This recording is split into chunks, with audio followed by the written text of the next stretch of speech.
going against the wind. The wind's 120 knots from the west. Look at that thing, dude.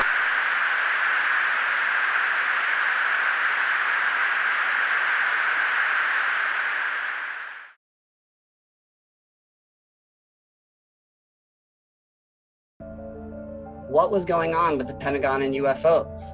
This was a topic that was routinely treated very seriously by officials, by senior people in the military, by the mainstream public media. I mean, this was routinely on the cover of Life magazine, the Saturday Evening Post, even the New York Times magazine.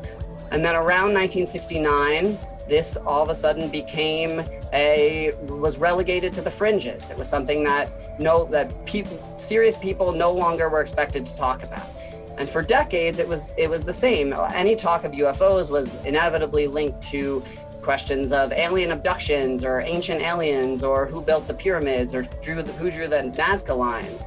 Until just a few years ago, when in December of 2017, the New York Times published a very long investigation into the question of a secret black money program that Harry Reid had begun funding in 2007, 2008 to look into the question of UFOs and their relationship to our ongoing military concerns.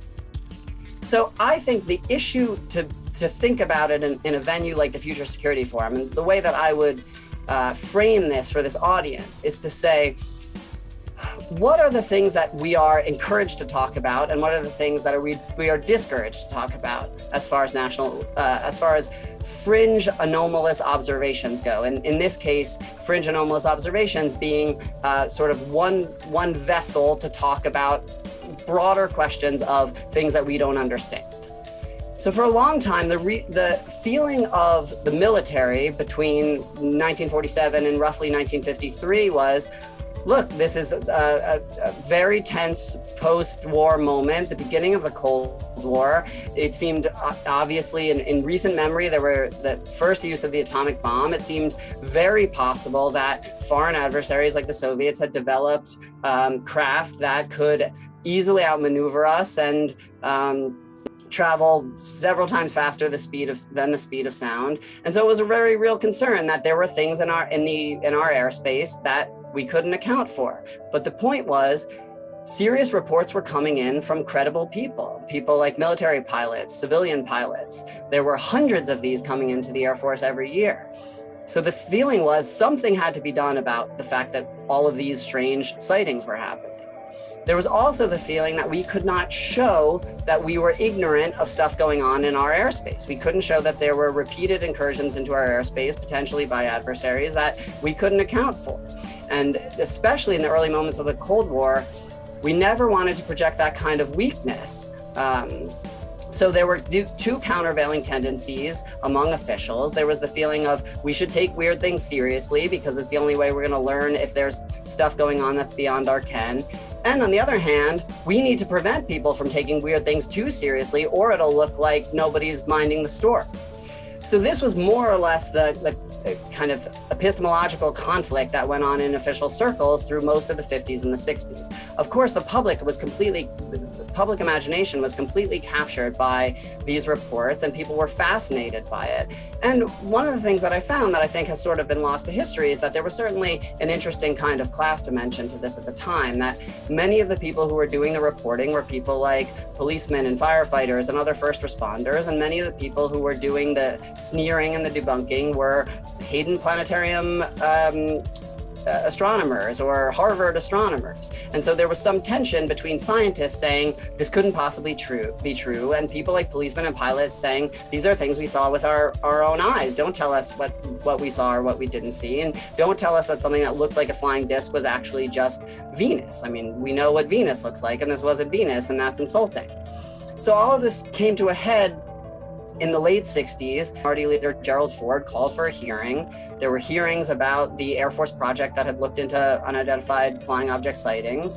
These hearings eventually culminated in a scientific panel hosted by the University of Colorado, which was helmed by nuclear physicist who was kind of a known debunker, known not to take this stuff seriously.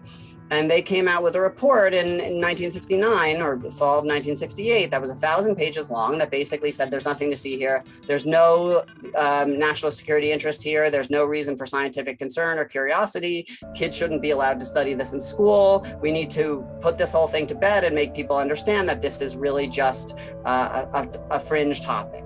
So to some extent, the history of this time shows that UFO conspiracy theorists aren't totally wrong to believe that there was, in fact, a concerted effort to get people not to take this stuff seriously, and it worked. And after about 1970, that's when you start seeing the mainstream media making fun of these things. You see most official pronouncements making fun of these things. But at the same time, behind the scenes, you still have people taking it seriously because the concerns about potential national security implications never went away. So the decision was, in public, we still need to project this strength. We need to show that we know what's going on and that we're never left puzzled by flying enigmas. But in private, the feeling was, we still need to be aware that there might be stuff going on that we need to figure out a better way to account for. And there are lots of documents that have come out through various FOIA requests over the years that show that this stuff was taken seriously. There's an amazing memo written by a DIA official from 1976 after some Iranian pilots had an encounter with what they described as a massive UFO over Tehran. This was reported back to Washington as a serious subject for concern. So then the question is, what then happened in the last few years to bring this back to national attention? Now, the sort of cynical answer is, well, lots of people are interested in UFOs. There's no reason to believe that our high-ranking government officials, both elected officials and in the military, are prone to have more reasonable, rational beliefs than the rest of us. And so this is just a matter of a few kind of UFO nuts who managed to end up in positions of power where they could fund UFO studies. So one version of this just says, well, people who are interested in UFOs finally had an opportunity to pursue official inquiries. Probably to some extent, part of that is true, but at the same time, this was all, it's no surprise that this coincided with the early years of widespread drone deployment. And increasingly over the last couple of years, there's definitely some evidence that at least some of these mysterious UFO sightings over our carrier groups probably represented drone swarms, either from our nation state adversaries or non-nation state actors. And so the question then, the balance that had set the taboo in motion began to shift, that all of a sudden it seemed somewhat less important for us to emphasize that we knew everything that was going on in the air, and a little bit more important for us to say, look, if we're hearing weird things from our pilots, we might need to concede our puzzlement in public in order to make sure that we are getting good information from the people who are on the front lines to tell us what's going on. Because if there is wide-scale drone swarm deployment, that certainly is a national security issue, and we would never want to discourage people from reporting things like that just because they're afraid of being seen as UFO nuts.